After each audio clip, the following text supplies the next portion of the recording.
Bonjour à tous.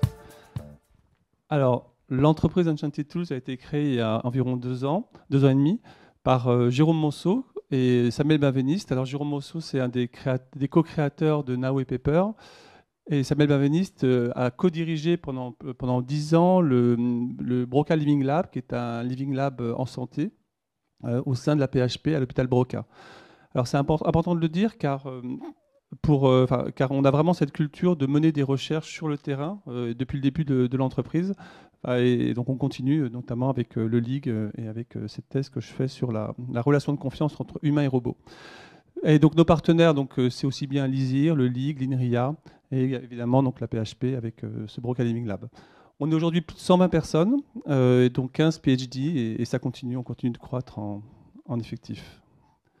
Alors, désolé. Alors, les Mirokai, donc nous, donc chez Enchanted, on développe donc des personnages robots, donc appelés les Mirokai, qui ont pour principale mission de déplacer automatiquement des objets en milieu social. C'est ce qu'on appelle la logistique sociale. Alors, vous pourrez voir ces robots dans les ateliers, là, si vous y assistez après. Et à l'hôpital, par exemple, l'objectif principal est de permettre aux professionnels de santé de gagner du temps pour qu'ils puissent réinvestir ce temps dans la relation avec les patients. Et nous pensons qu'il est possible de créer des robots à la fois utiles et sympathiques, qui apportent un peu de rêve et de merveilleux dans un quotidien qui en manque parfois. Alors moi, je m'intéresse à la relation de confiance entre humains et robots. Alors si je vous dis, est-ce que vous faites confiance à ces robots-là, vous allez me dire certainement, ça dépend desquels. Enfin, la littérature et le cinéma regorgent d'histoires de robots. Et pareil pour moi, si je dois répondre, ça dépend si je regarde un épisode de Star Wars, de Terminator ou Wall-E, que j'aime beaucoup. C'est très très variable. Et cette notion de confiance, c'est quelque chose de très complexe en fait à définir. Alors, on peut faire une expérience très simple pour essayer d'évaluer déjà 2 dimensions importantes de la confiance entre humains. Enfin, si vous jouez à ce jeu de vous laisser tomber en arrière, immédiatement vous poserez 2 questions. 1, la personne qui est derrière moi, est-ce qu'elle est capable physiquement de recevoir mon poids et puis 2, est-ce qu'elle va pas a-t-elle les qualités morales pour ne pas me jouer un mauvais tour et me laisser tomber. Donc d'emblée, on voit bien qu'il y a ces dimensions, à la fois une dimension de capacité, de capabilité, et c'est ce qui apparaît dans les études HRI faites dans la relation humain-robot. Enfin, y a-t-il cette notion de performance trust? Est-ce qu'on est capable d'eux? Est-ce qu'il y a la fiabilité est là? Et puis également cette dimension de morale qui apparaît. Et puis aussi, il faut bien noter que quand on parle de confiance, ce concept apparaît vraiment intéressant lorsqu'il y a des incertitudes, lorsqu'il y a de la vulnérabilité. Et il y a toujours un risque à faire confiance. Donc il y a toujours ce risque-là qui demeure. Alors, avant de rentrer dans les études qu'on a pu mener, toujours sur la confiance, il y a plein de paramètres qui peuvent rentrer en compte dans la confiance. Schaeffer a étudié ça en 2016. On peut très bien... Ça dépendra effectivement de votre personnalité, ça vous dépendra de la représentation que vous aurez des robots. Ça pourra dépendre aussi du robot lui-même, du design, de ses fonctionnalités. Évidemment, de sa fiabilité, ça dépendra aussi de son environnement, donc de votre environnement, l'aspect culturel, l'aspect situation à risque ou pas. Donc il y a énormément de paramètres. Et donc nous, là-dedans, ce que l'on regarde dans le cadre des travaux du LIG, on s'intéresse vraiment à la communication fine entre l'humain et le robot, aux signaux faibles, à la partie paraverbale, non verbale. Et c'est vraiment une question c'est une façon de regarder ce sujet de la confiance qui est si vaste. Et la question de recherche est sur comment est-ce que l'on fait, comment est-ce qu'on peut mesurer et influencer la perception de confiance que les personnes ont sur le robot. Alors, je vais vous parler des différentes expérimentations qu'on a menées là, sur les 2 dernières années. Donc, trois notamment d'entre elles. Une qu'on a fait à la Cité des Sciences avec des enfants. Alors, ce qui est intéressant de noter, c'est les expériences ont eu lieu au fur et à mesure de l'évolution des évolutions donc, techniques du robot. Et donc, au début, on était sur un personnage virtuel pur. Donc on a fait des expériences avec ce personnage virtuel pur, puis après on a eu un prototype, on a fait une expérience avec prototype, et maintenant on espère bientôt pouvoir faire une expérience d'ici la fin de l'année avec le robot complet. Donc je vais vous détailler ces différentes expérimentations. Donc la première à la Cité des Sciences, c'était s'intéresser à la voix du robot, persuadé, et dans la logique même des travaux passés de Véronique, de voir quelle est l'influence que la voix du robot peut avoir sur la relation. Et est-ce que ça crée plus d'engagement, plus d'intérêt, plus de confiance?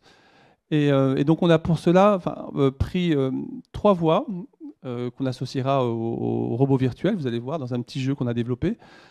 Une voix qui est prosodique, une voix qui est prosodique avec des éléments non lexicaux, et je vais vous faire la démonstration pour vous montrer à quoi ça ressemble, et puis enfin une voix plus intimiste, qui est souvent les voix utilisées dans les Alexa, dans les agents virtuels que l'on connaît, les dispositifs d'accompagnement.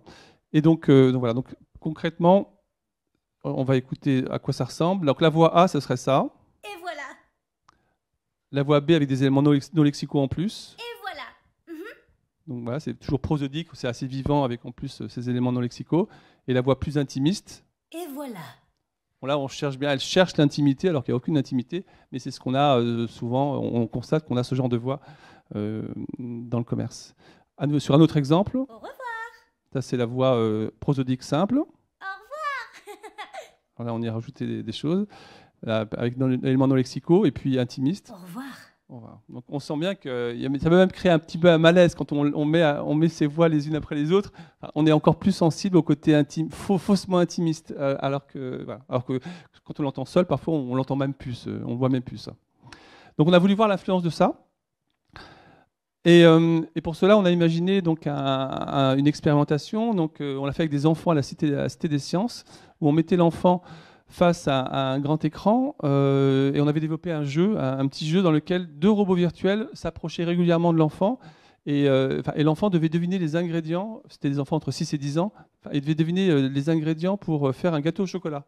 Donc il y avait 6 ingrédients à deviner, alors parfois il faisait des propositions farfelues, de la banane ou n'importe quoi, mais non, il fallait vraiment qu'il devine du chocolat, des œufs, de la farine, etc. Et cette interaction, ce petit jeu durait environ 4 minutes. Et il y avait un magicien d'Oz pour contrôler les réponses des robots virtuels, fait par d'ailleurs Luca Pregaldini, je ne sais pas s'il est, vous le verrez tout à l'heure lors des ateliers, et puis une personne qui a accompagné l'enfant. Et donc à chaque fois, on a 3 voix, mais on n'a que 2 robots parce qu'on estimait que cognitivement parlant, c'était un peu trop que d'exposer l'enfant à 3 voix. Donc en fait, on a fait 3 groupes A, B, A, C, B, C. D'enfants, et donc à chaque fois, chaque robot alterne et vient demander un ingrédient différent pour qu'à la fin on recueille les impressions de l'enfant sur sur son expérience et son jeu. Alors évidemment, on posait des questions avant sur le fait que est-ce qu'il connaissait des robots, est-ce qu'il avait déjà cuisiné, des petites questions assez classiques. Puis après sur comment l'expérience du jeu s'est passée pour lui. Et puis a-t-il préféré un robot, est-ce qu'un robot l'a plus aidé? Et enfin, des questions un peu plus spécifiques, pour voir s'il avait noté les différences entre les robots, entre la façon dont les robots parlaient, par exemple, est-ce qu'un robot l'a plus ou moins mieux compris, et aussi des questions qui allaient sur la thématique de la confiance. Et cette thématique-là, elle n'est pas évidente à aborder, parce qu'on ne peut pas l'aborder frontalement, surtout avec des enfants. Si on pose la question, faites-vous confiance plus, est-ce que tu fais confiance plus à tel robot, ça n'a pas trop de sens pour lui, je pense. Donc là, on lui posait la question, est-ce que tu prêterais, à quel robot prêterais-tu un jouet? Quel robot laisserais-tu entrer dans ta chambre? Et là, c'était des réponses intéressantes pour évaluer cette dimension de confiance. Et une dernière chose, originalité dans l'expérience, à la fin, on a voulu mobiliser le corps. Sous chaque robot virtuel, on a placé un sticker, et l'enfant pouvait repartir chez lui avec un sticker du robot, sachant que les 2 robots étaient en termes de design totalement identiques. C'est juste un de gauche, un de droite.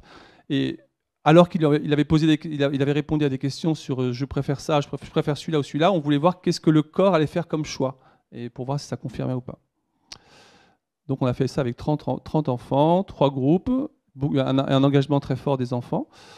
Qui ont quasiment tous apprécié le jeu.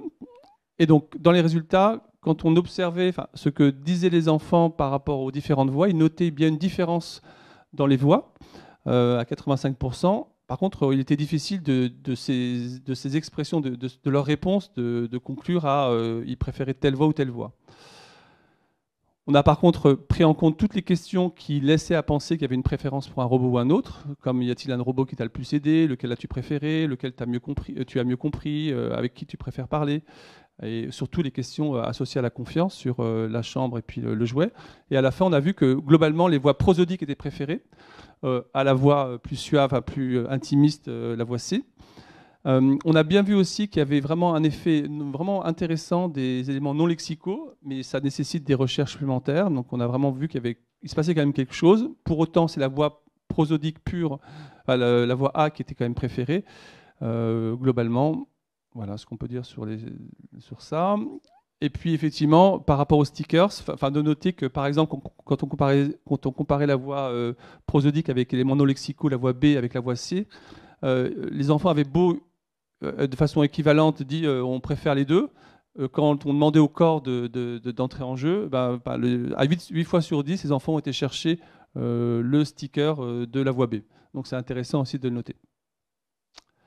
Et les conclusions, c'est que, globalement, c'est de voir aussi que l'importance de la voix, c'est-à-dire qu'on est dans un contexte où il y a beaucoup de paramètres. Il y a un jeu, il y a deux adultes qui entourent l'enfant. Il y a plein de paramètres en fait autour dans cette scène-là. Et pourtant, la voix a un effet notable. Et c'est ça qui est intéressant. Et d'ailleurs, c'est démontré. On sait bien que la voix a beaucoup d'impact. Véronique pourra en parler bien mieux que nous, que moi en tout cas, sur la relation que l'on a même avec un robot virtuel.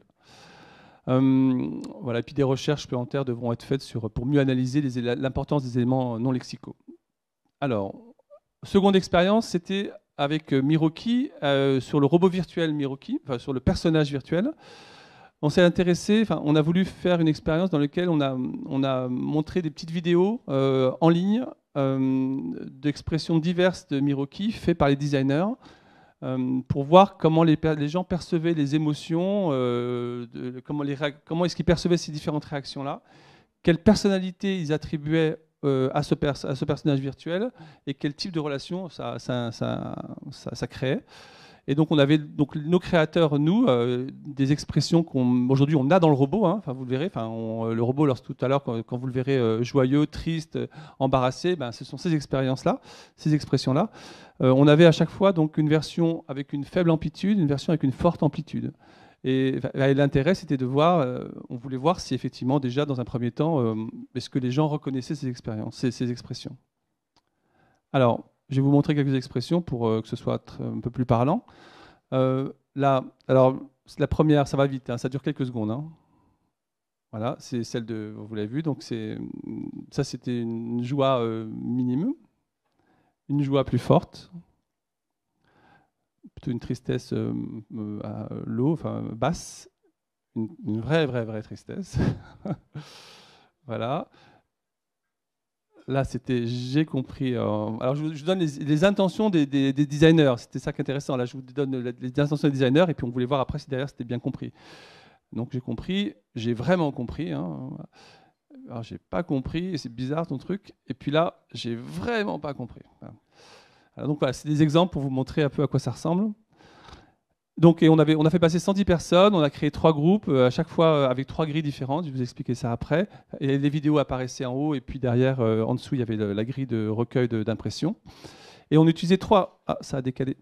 On utilisait 3 groupes, 3 grilles, une groupe liée aux intentions, où on reprenait les différents termes utilisés par les designers pour voir si on allait reconnaître ou non les intentions des designers. Un groupe sur la personnalité, quelle personnalité on pouvait induire, une échelle sur laquelle on avait les différentes personnalités et une échelle sur la nature de la relation induite en termes d'autorité, d'agressivité, de tendresse, de inspire confiance, pas confiance. Et 3 groupes, 38, autour de 38-39 personnes à chaque fois. Donc, et c'était des échelles à 5 points. Et donc, au final, les résultats, c'est qu'on a constaté que l'ensemble des expressions étaient bien reconnues dans la version basse et haute par les utilisateurs, à l'exception de 3 qui étaient statistiquement non significatifs. Ça ne veut pas dire que ce n'est pas reconnu, mais pour l'instant, l'expérience qu'on a faite montrait que ce n'était pas statistiquement significatif. Sur l'embarras, sur le grand sourire, excusez-moi, sur le grand sourire et sur la surprise.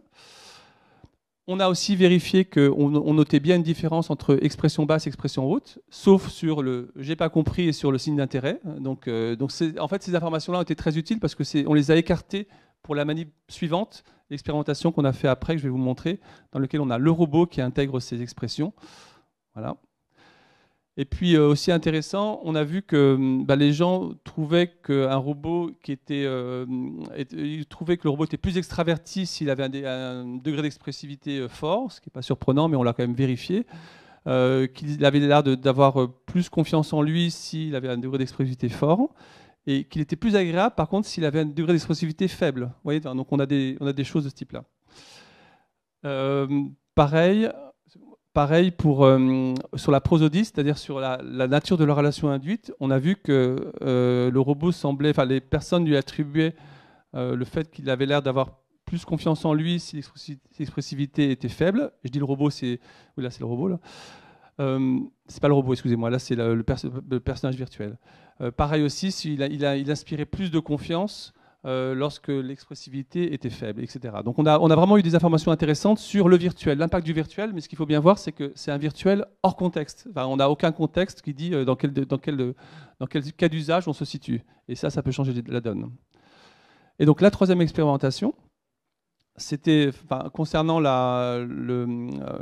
en fait l'utilisation dans cette expérimentation du robot réel. Donc c'était un prototype qui était un peu incomplet, c'est-à-dire qu'il ne bouge pas, il n'avait pas de préhension, mais il avait juste la partie tête opérationnelle, donc comme vous le verrez tout à l'heure.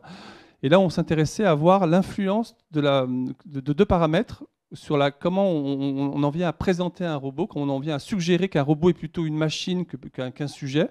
Est-ce que ça a un impact ou pas ? De façon subtile. Donc, quand c'est une machine, on dit je vous présente cette machine, et puis on parle d'elle, on ne dit pas il, on ne dit pas Miroki, on ne personnifie pas ce robot. Et quand c'est une personne, et quand on veut suggérer que c'est une personne, on en vient à utiliser ces Miroki et ces pronoms. Et puis aussi de voir si le degré d'expressivité, faible ou fort, jouait aussi un rôle donc dans le couplage avec cette façon de présenter le robot. Et donc on a utilisé une grille, alors on était toujours dans un dispositif alors déjà dans un dispositif de magicien d'Oz, mais surtout le point important, on était dans un cas d'usage très précis. On était à l'hôpital Broca, et avec une volonté de dire, on s'adressait à des soignants, à des infirmiers, des médecins, et de leur dire, vous avez plusieurs patients avec qui vous travaillez, à qui vous devez faire attention, et vous avez le souci de vous assurer qu'ils sont bien hydratés. On est en période de forte chaleur, donc voyez comment le robot peut vous aider. Et pour cela, il y avait différents objets, comme une bouteille d'eau, des compotes, et il pouvait demander au robot d'apporter ces différents objets aux différentes personnes. Et donc, je vais vous montrer juste un tout petit passage de l'expérimentation. Je suis Émilie, aide-soignante. Mon nom, c'est Miroki. Enchantée. Aujourd'hui, on va essayer une dame, madame qui refuse de boire. Donc, j'aimerais justement que vous m'aidiez justement à la motiver, pour qu'elle soit plus hydratée. D'accord. Alors, on fait quoi alors? Je veux déplacer juste des petits objets sur mon plateau. D'accord. Voilà. Et donc les interactions, c'était, Miroki demandait à ce que la personne mette les objets sur son plateau, et Miroki pouvait aussi répéter ce qu'il avait compris des demandes des infirmiers. Voilà. Alors, on a fait donc ça avec 30 soignants. On a fait 4 groupes, donc avec à chaque fois on présentait le robot soit comme un objet avec une expressivité basse ou comme un objet expressivité haute, et puis inversement, sujet expressivité basse et sujet expressivité haute. On a eu des résultats en termes pour chacun de ces groupes-là, et globalement, tout le monde trouvait que le robot était perçu comme gentil, solide, poli, souple, sympathique, tendre, inspirant confiance et ayant l'air d'avoir confiance en lui et de bonne humeur et rassurant. Donc ça, c'était une première chose, mais le plus intéressant, c'était d'étudier les différences entre groupes, et on a constaté qu'il y avait certaines différences significatives donc sur les différents groupes. Et effectivement, j'ai presque fini. Et donc, par exemple, on notait qu'un robot présenté comme un sujet plutôt qu'un objet avec une expressivité forte semblait plus poli, plus souple, il inspirait plus confiance, mais par contre, il semblait moins confiant en lui-même. Donc ça, c'était intéressant, ce paradoxe de aspire plus confiance, mais moins confiant en lui-même. Et puis, il était plus rassurant. Pareil, on avait aussi un robot présenté comme un sujet avec une expressivité faible, était perçu comme moins solide, mais moins poli, mais moins solide en tout cas. Voilà, donc ce sont des éléments que l'on continue de travailler là pour voir comment on les interprète, et ça va certainement nous inspirer sur la prochaine expé qu'on va faire. Et en termes de conclusion, pourquoi ça ne veut pas aller sur le slide conclusion, je ne sais pas. C'est bloqué. Alors attendez, je quitte. L'ordi est bloqué. Tu peux la faire comme ça, sinon. J'y vais, c'est bon, voilà, hop. La conclusion, c'est... il est vraiment intéressant de comprendre, et ces expérimentations le permettent, de comprendre comment un artefact comme Miroki peut évoluer dans un monde à la fois virtuel et réel. Et on peut ainsi faire ces comparaisons et voir ce qu'il en est. Et le fait d'avoir été, parce que c'est vraiment une originalité forte de Enchanted Tools, que d'être parti d'un personnage. L'entreprise a été créée avec un personnage qui s'incarne dans un robot, et tout a été fait ainsi. Et donc de voir comment le fait de faire appel à ce personnage imaginaire, est-ce que ça nous permet d'éviter ce qu'on appelle la vallée de l'étrange? Ça, c'est une vraie question. Est-ce que ça nous permet d'éviter certains risques éthiques qui sont inhérents au fait qu'on donne l'illusion de la vie, on donne l'illusion des émotions, et donc risques qui sont communément rencontrés avec les humanoïdes, robots humanoïdes. Donc voilà, on ouvre la question, et on espère que nos travaux pourront en partie répondre à ces questions. Voilà. Je vous remercie. Merci beaucoup. Merci. Du coup, depuis le début de la matinée, on a pris 5 minutes de retard. C'est pas beaucoup, donc ça va, on reste dans les temps.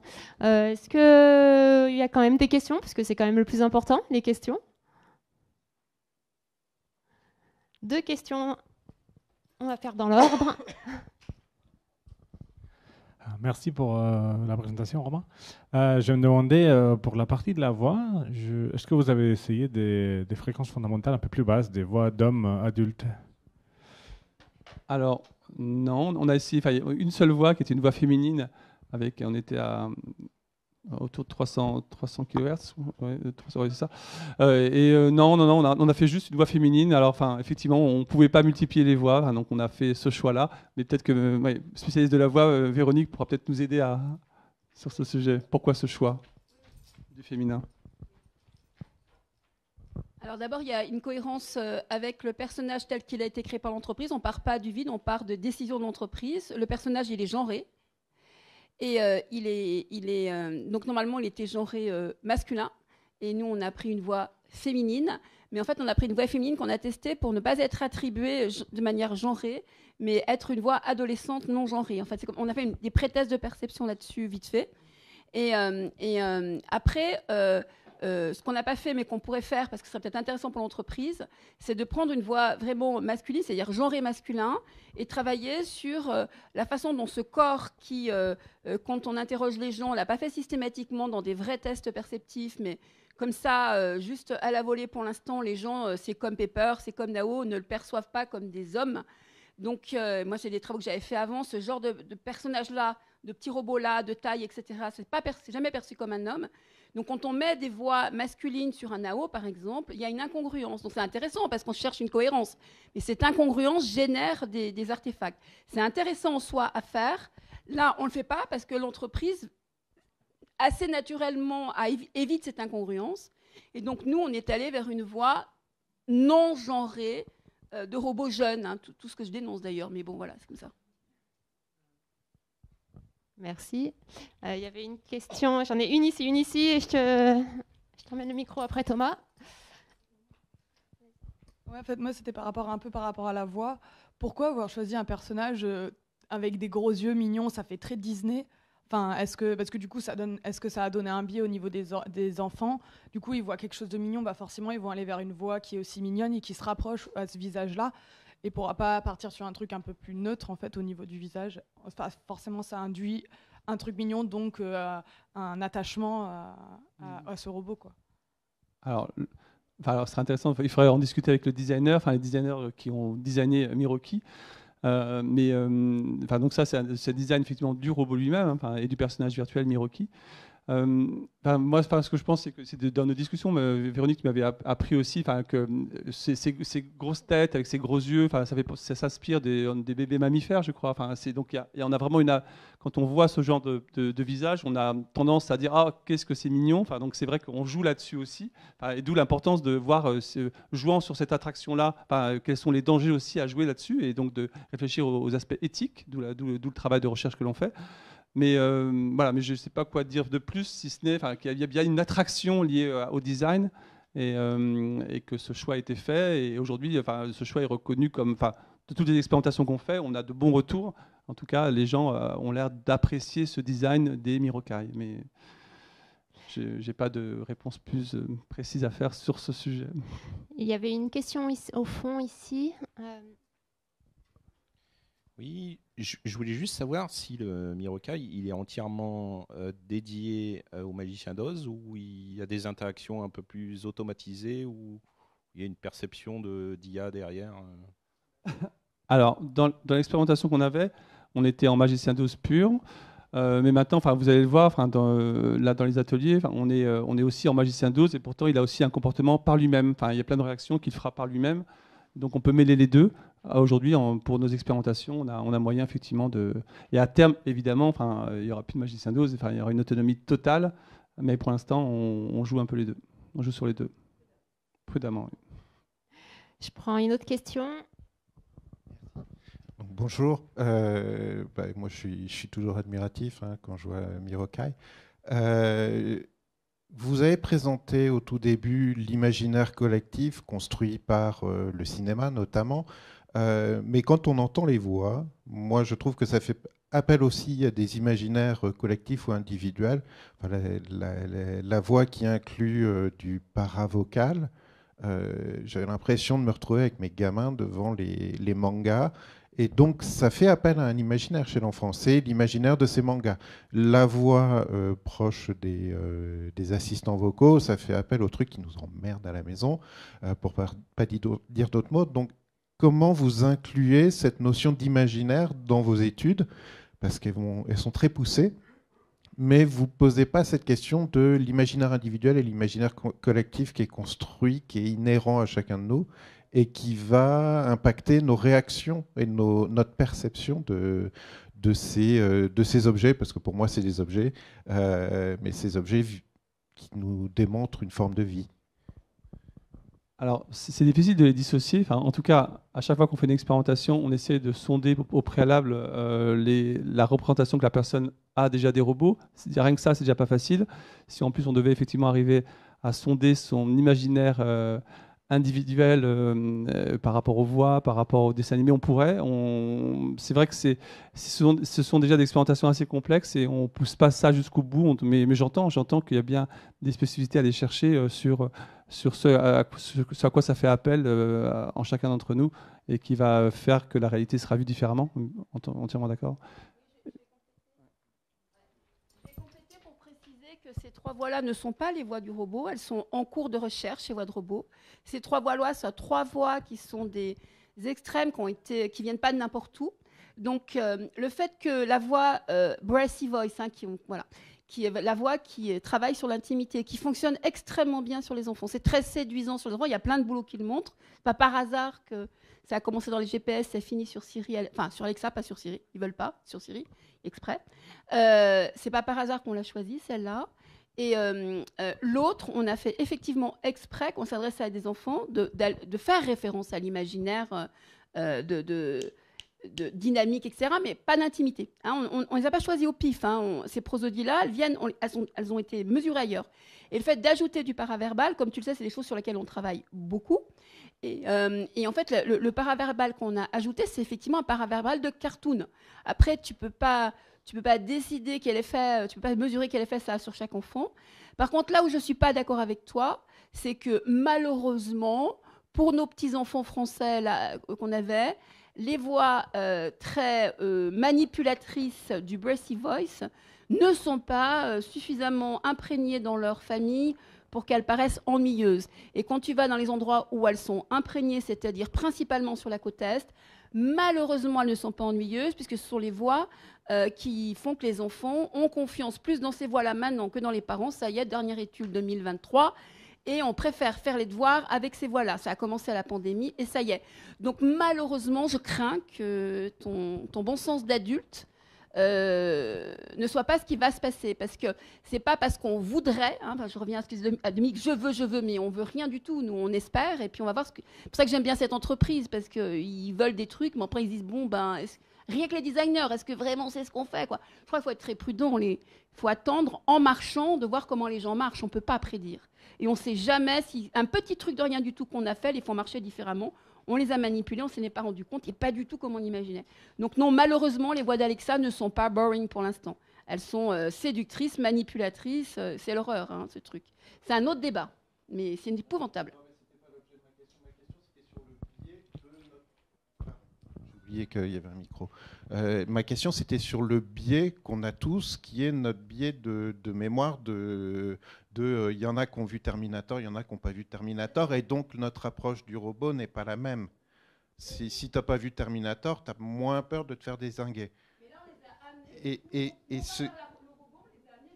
Mais du coup, aussi ce besoin de créer de l'imaginaire en, je suis désolé pour le terme, mignonisant le robot, parce qu'il est mignon, il est adorable, il est chouchou, mais on a besoin de... Et moi, je trouve ça inquiétant sur notre société, mais je trouve qu'il faut aussi qu'on se pose la question de... On a tous un imaginaire construit, collectif et individuel, suivant notre culture, suivant comment nos parents nous ont laissé regarder la télé. Et ça joue aussi énormément sur notre perception de l'autre, l'autre dans ce cas étant le robot. Alors sur le côté imaginaire et mimétisme, je travaille pas E.T., hein, je travaille avec E.T., donc malgré ma grande inquiétude sur le mignonisme, hein, pour pas revenir sur Philippe Catherine, il y a quand même un truc très important, je l'ai dit dans mon talk, hein, c'est que là, on n'est pas sur du Walt Disney, on est sur du Miyazaki. C'est fragile, ça fait des conneries, ça se trompe. D'ailleurs, je ne sais pas si vous avez vu, mais c'était pas volontaire, mais enfin, le machin, il ne peut pas bouger les bras, on lui demande de bouger des trucs. Le soignant, il est incompétent, il met 2 plombes à répondre, il est totalement incompétent, il est fragile, c'est une pauvre petite chose. Et quand il va être capable d'avoir les fonctions, eh bien... Ces fonctions, peut-être qu'on les assumera comme étant pas toujours réalisées complètement, etc., pour qu'ils restent du côté de Miyazaki et pas du côté de Disney, avec tout ce que ça véhicule derrière et qu'on a étudié cognitivement, pas seulement sur le plan de l'imaginaire. J'espère. Je rappelle qu'il y a un atelier Enchanted Tools, hein, donc vous pourrez aller aussi à l'atelier et réagir pendant l'atelier. Oui, j'ai une toute petite question, parce que là, on commence à toucher des enfants. J'ai cru comprendre qu'il y avait déjà des études sur la version d'Alexa pour les enfants et est-ce que ça produit des problèmes psychologiques sur l'apprentissage des enfants. Est-ce que vous avez pensé à ces problématiques, puisqu'il va en avoir de plus en plus dans la vie de tous les jours, et le comportement et l'évolution des enfants avec ce type de matériel?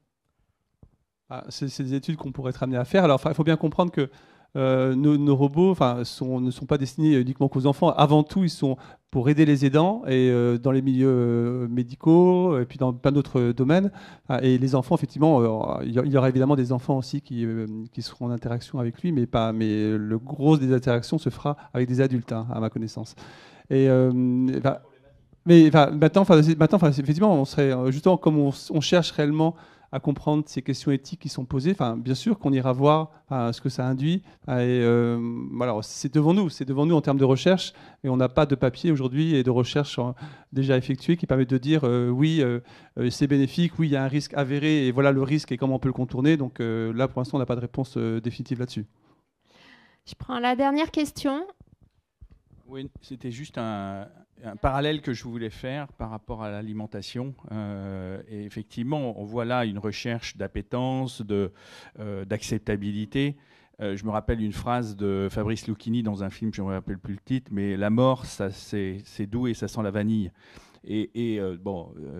Voilà. Donc c'est peut-être cette recherche qu'on a de douceur, de suave, de sucré, qui fait que dans l'alimentation aujourd'hui, on a l'industrie agroalimentaire qui est à fond là-dedans et on y reste vigilant. Aujourd'hui, la robotique, à mon avis, elle est bien loin derrière l'alimentation en termes de recherche. Mais en même temps, on voit qu'on commence à toucher des choses super intéressantes. Mais je pense qu'on est plutôt à s'enchanter aujourd'hui qu'à se contraindre, me semble-t-il. Donc, je trouve que c'est... voilà. Et il y aura une autre dernière question. C'est vrai que cette question de la tendresse, c'est aussi la recherche de tendresse, c'est un point essentiel. Dans les hypothèses qu'on partage avec Romain, la raison pour laquelle ils sont venus me chercher, c'est parce que mon paradigme directeur, c'est attention, il y a de la malbouffe relationnelle en ce moment, c'est pour ça qu'on voit des robots partout, et faisons pas du McDo, c'est-à-dire ne croyons pas être nourris alors qu'on est en train de crever, parce que quand on n'en a pas, on n'en a pas, ça on le sait.